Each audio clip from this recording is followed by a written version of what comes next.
Hello everyone and welcome to another Modswell video. Today I'm going to talk about how to get the best performance out of your game of Skyrim. Modding essentially lets us go a little bit crazy and sometimes we go too far. Performance takes a dip. Maybe you love Skyrim pretty much as it is and you just want to use some mods that make the game play that bit slicker. I'm going to tell you how I go about maintaining FPS. In the gameplay you're seeing, I am of course using the God Ring. I wanted to be able to create as much carnage as possible to show you how my game handles some pretty intense combat situations. If through the chaos you see a shimmer of beauty and want to know my order, then you can find it in the description below. You will notice I run plenty of scripted mods and textures, and as you can see, the game seems to perform pretty well, even in intense situations. Anyway, let's get into the useful part. I'm going to start by talking about the game's engine's available resources, which on PC we would just call VRAM. When I talk about the game's resources, I'm basically talking about how many objects it can spawn into the game at once. This also accounts for things like texture quality and poly count. A common misconception is that graphics or texture mods ruin performance or slow the game down. This isn't true, and it isn't false either. Really, it all just depends on what textures you're using. Vanilla textures are pretty bad at this point. I don't even mean quality, I just mean that they're poorly optimized and as such basically just throw away performance with higher resolution textures than we really need. As such, I see Skyland All-in-One and Tamriel Reloaded HD as two of the best performance mods available for your game. They both run at HD resolution, which against the largely 2K textures from the base game is a much smoother experience. The easiest way to look at this is that 1K textures will perform much better. 2Ks will probably perform a little bit better, and the 4K are probably going to perform a little bit worse than vanilla. Changing this up is one of the quickest ways to draw back a few frames. I have to admit that textures are a bit of a rabbit hole because once you have one part of the game looking all fancy and new, well, the other half is pretty poor by comparison, and now we're just spending more and more of our reserve space on making things look nice.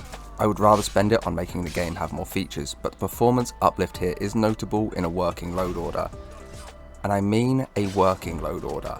These mods won't perform miracles and revive a dying build unless it was dying because it used up too much of the game engine resources. Even in that specific scenario, your game won't suddenly become smooth, just a bit more stable. Here is where things take a turn for graphics mods and performance. Mods like Static Mesh Improvement Mod or High Poly Project both have a scaling effect on performance depending on what else you happen to be using. Let's say you're using an area edit like JK Skyrim. Why not? It's a cool mod. However, it does add in a bunch of statically placed items to the game world, some of which are in already fairly busy places. Now, each of those objects is going to have an increase in its poly count, every single one of the new items. As I'm sure you can imagine, this scales up pretty fast until you find yourself using a ton more of the engine than before. This can work fine, but a little realism is definitely needed here. For example, adding in more people would likely be a bad idea. You have to test and see what would happen.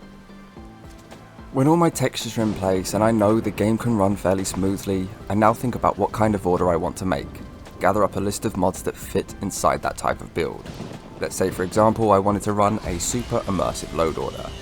First mods I'm going to think about are things like Hunterborn, Campfire, I Need, maybe an AI edit like Immersive Citizens. Those, for me, are mods or types of mods that I want in that order. I would then take that list and go over to the Nexus site to look up the mod. This is where I find out what they cover, what they work with, find some player experiences of the mod and how it operates with a few other mods. The Nexus has a host of useful resources for anyone who isn't totally sure about how their mods work or what might be going wrong. With the information I get there, I would then count out certain mods because of their compatibility with the main ones. I may even decide, actually, do you know what? Immersive Citizens conflicts with a lot of other mods I might want to use, so I'll replace it with something like AI Overhaul because it's just that bit easier to work with. I might swap for Realistic Needs and Diseases. There are so many options for this game, a more compatible alternative is potentially available. Don't count them out because those mods aren't ranked as highly. Flexibility can make a huge difference here. I'm going to carry on with the Immersive Survival Order as an example. This build includes some pretty heavily scripted mods. Much like overuse of VRAM, Running too many scripts is going to cause a ton of different issues. This can result in things like script lag, which is when so many scripts are trying to run at once that the game engine just needs a moment to sort it out. If it can't, you will probably just crash, or have that really horrible one where the game doesn't close but it plays out this really annoying continuous sound. I hope at least someone knows what I'm talking about there. Scripted mods should be installed before you begin your playthrough. This makes them particularly frustrating to test because most of the time a new start is required. Hence a certain level of reliance on Nexus and previous player experience as a time saver. If I'm talking about performance, it would be strange of me not to mention the elephant in the room, FPS mods. This is a subject that has been covered many times even by a fresher, more naive me. As many people know, FPS mods are often just stardust and broken dreams. They offer huge benefits in performance for seemingly very little. There are several videos you could watch on this, but it essentially boils down to things being removed when using FPS mods can cause unforeseen and insane problems in the game. We know that they're going to ruin the visuals, but things like quests breaking or just random crashes can happen. I also think that having to use FPS mods likely means that your order could use a little work. But if the game is stable and running just a little bit under perfection, there is a mod that can definitely help without ruining anything. Insignificant Object Remover, which actually doesn't remove objects from the game but rather sets their density to 0. This is going to give a fairly significant bump to frames, whilst only hiding very unnoticeable objects from the game, not deleting them. This means the game can still do all of its lookups, find what it's after, and carry on without throwing a strop and hiding a quest character in the middle of a mountain. If that sounds too specific, that's because it happened to me both times I was foolhardy enough to try those FPS boost or turbo style mods.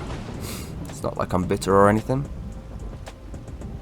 I've mentioned actual user experience with mods in the video a few times. This is because they're so important to working out if a mod is going to fit in or not. However, we all know that player who will say they got all the heaviest, most difficult mods to use working in a single order that one time.